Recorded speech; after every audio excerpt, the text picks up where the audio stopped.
MPs around the country are increasingly being targeted for not voting for a ceasefire. Last night, pro-Palestinian protesters surrounded the constituency office of Labour MP Rushanara Ali after she abstained from Wednesday's Gaza ceasefire vote in Parliament. It's as Labour MP Jo Stevens' office in Cardiff was vandalised by pro-Palestine protesters. They threw red paint over the walls and accused her of having blood on her hands. She's called the damage threatening and intimidating. Joining us now is Brendan Cox, campaigner and widower of murdered MP Jo Cox. Thanks for joining us, Brendan. Thank you.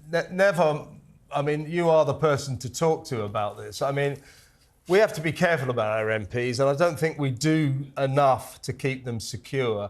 And, you're seeing what's happening now with these two Labour MPs. Others are talking about being frightened for their families. There's a lot of strong feeling out there, and Keir Starmer's demand that all Labour MPs voted for his prolonged pause rather than a ceasefire caused a lot of them to rebel and vote for the ceasefire, and the pro-Palestinian mob don't like this. And you, above anyone, when you hear about these two MPs being attacked, it must make your spine shiver.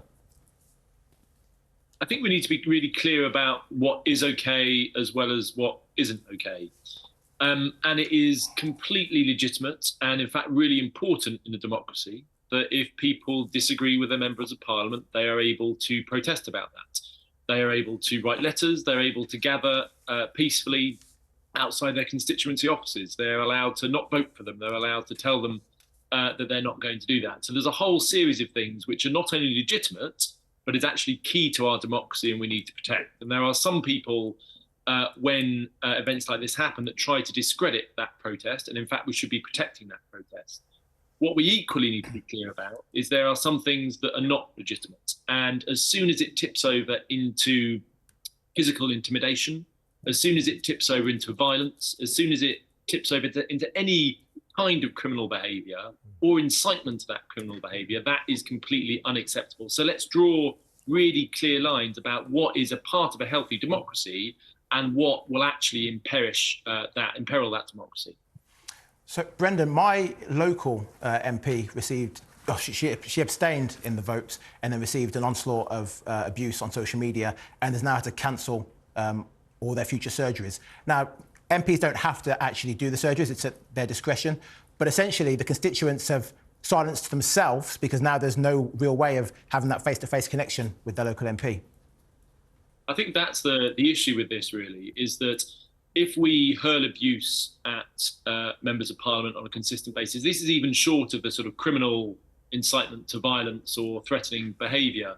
But if we hurl abuse at our members of parliament on a consistent basis, we have to ask who will want to go into politics, because there is always a group that strongly disagrees with what a member of parliament might do on an issue. And sometimes they'll be balanced on one side of the debate and sometimes on others. But around most issues, there's a very keen activist base. And if it becomes normal for us to hurl abuse and for that abuse sometimes to tip over towards violence or intimidation, then we will get MPs either, to your point, who won't go anywhere, who will keep themselves locked away and try to keep themselves in that way, which will mean it will reduce our access and engagement, or we'll end up with MPs who aren't very good because most people wouldn't want to be part of that circus. They wouldn't want to be worried about what's going to happen to their families. And I know from talking to lots of MPs over the last few weeks that certainly what's happening on social media is moving from the legitimate forms of angry protest, which is entirely protected and we should protect,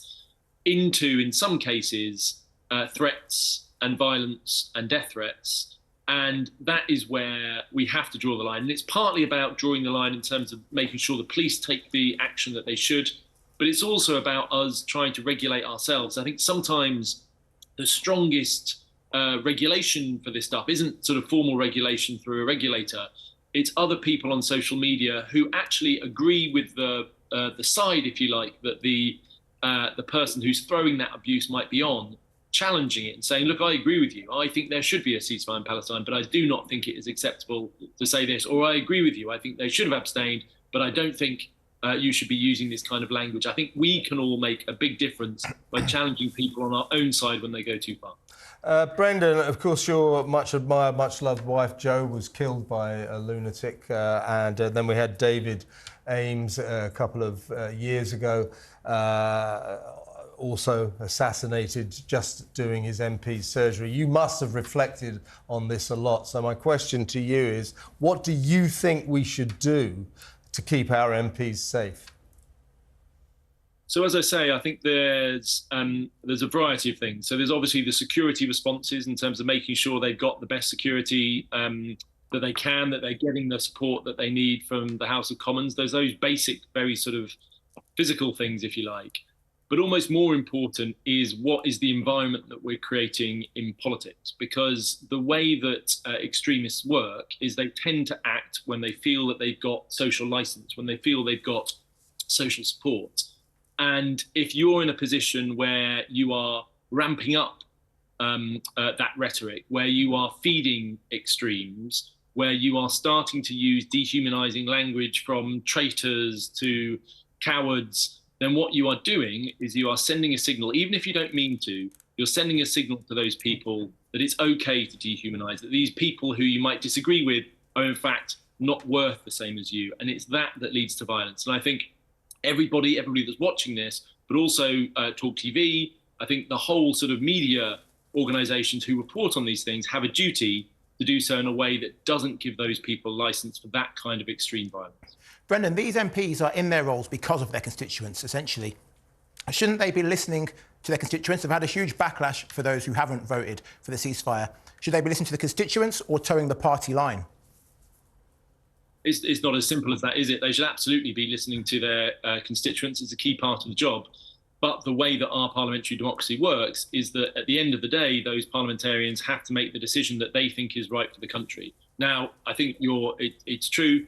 There'll be some people who are making self-interested decisions just because they want X, Y, or Z job. But I think for most parliamentarians, and I know a lot of them, they take these decisions incredibly seriously. And yes, they listen to their constituents, but there'll be times where they disagree with their constituents. And we don't have mob rule in this country for a very good reason. So I think we have to, of course, put pressure on our politicians when we disagree with them. That is how our democracy works. But that's not the same as a mob being able to dictate what our MPs should do. I mean, democracy is at stake here, isn't it? I mean, we have to allow... I agree with you, Brendan, that protests must be allowed. It's sacred to a free country like ours. And at the same time, MPs have to communicate. They have to go among the community. They have to be seen to be doing their jobs. But these are turbulent times. They're getting worse. I mean, these marches every Saturday. JJ and I went to look at the one last week. We think it's going to be worse this Saturday. So the fine balance is this, isn't it? MPs must be seen to be doing their job. They must be seen to be representing their constituents. They must meet their constituents. But if we go too far down that line, it seems that their safety is compromised. It's a difficult tightrope to walk, isn't it? It is, and it's about the kind of democratic culture that we want to build. We want to build a democratic culture where you can go up and talk to your MP about whether it's your bins or whether it's what's happening in Israel and Gaza. You should be able to have that access. It's what makes our democracy more representative. It means our MPs actually, as a group, are generally more in touch than, say, congressmen in America who very seldom meet with their constituents. So if we want to build that kind of responsibility, that kind of democracy, it comes with responsibilities, and that's about how we engage. And it's, if you think as an individual that you're not the kind of person that would be, gathering outside an MP's office and smashing it up or daubing graffiti, that's great. But I think we can go one step further and ask, are there times on social media when you might use language which might encourage people like that to think that that kind of activity is okay? Do you sometimes engage in thinking, actually, I'd buy that demonstration, but not that demonstration because I agree with this cause and not that cause? So those standards, holding ourselves to the same standards that we'd hold others, that's the way we build a democracy that we can all be proud of, and that keeps our politicians in touch with where the constituents are as well. Brendan Cox, thank you so much for your time.